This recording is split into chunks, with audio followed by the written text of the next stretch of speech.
Ito po yung tutorial kung paano ko to ginawa.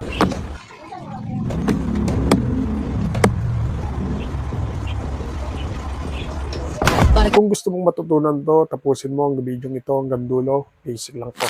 Siyempre po, kailangan po natin ng effect na yan dahil gagamitin po natin background dyan. Then, gawa lang po tayo ng video katulad po ng ginagawa ko dyan. Then, ang unang ginawa ko po dyan ay yung tiniming ko dun sa part na kunwaring nauntog po ako. Stay lang po tayo dyan, tapos piliin po natin sa baba yung transform.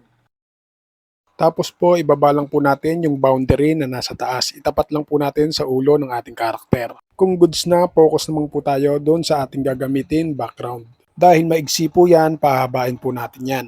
Ilong press lang po natin yung pinakadulo, saka po natin i-adjust. Stay pa rin po tayo dyan dahil babaguhin po natin yung posisyon yan. Ilalagay lang po natin sa bandang taas. Next, focus na po tayo sa ating mismong video. Inilipat ko lang po yan sa harap. Tapos po itap po natin. Then piliin po natin sa baba yung overlay para bumaba po yan. Then bahagyang itaas lang po natin. Kung goods na, hindi pa po tayo tapos dyan. Stay pa rin po tayo dyan sa pangalawang layer. I-zoom lang po muna natin. Then i-timing po natin yung unang pukpok ng sapatos sa sahig. Stay lang po natin dyan yung playhead o yung puting guhit na yan. Saka po natin piliin yung keyframe o diamond. Kapag may diamond na, i-atras po natin konti. Kapag nagputi na po yung diamond na unang nilagay natin, maglagay po ulit tayo ng diamond dyan. Balik po tayo sa pangalawang diamond. Tapos po, ibaba lang po natin ng konti yung ating mismong video. Kung goods na, abante po tayo konti uli. Kapag nagputi na uli yung diamond, tigil po uli. Maglagay po uli tayo ng diamond dyan. Then sa susunod, same process lang din po. Maglagay din po uli tayo ng diamond, tapos atras, tagay po uli ng diamond, tapos ibaba po uli natin yung ating mismong video. Same process lang din po ang mga susunod hanggang sa makarating po sa baba yung ating pinaka-video.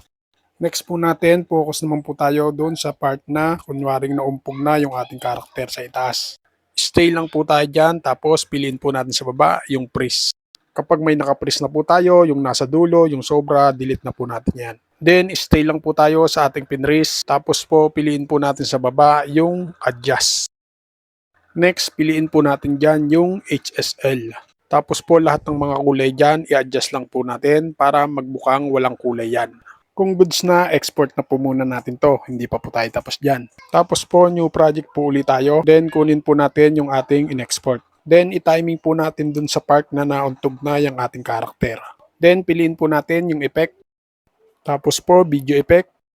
Then, piliin po natin yung shake. Then, paigsiin lang po natin yan. Sundan nyo na lang po yung ginawa ko dyan. Finally, kapag all goods na po, ready to export na po natin to. Nasundan po ba? Sana nasundan at sana nakatulong. At kung nakatulong, pakishare mo naman ang video ito para makatulong din po sa iba. Paano bang Lod? Salamat sa inyong panonood. Peace out!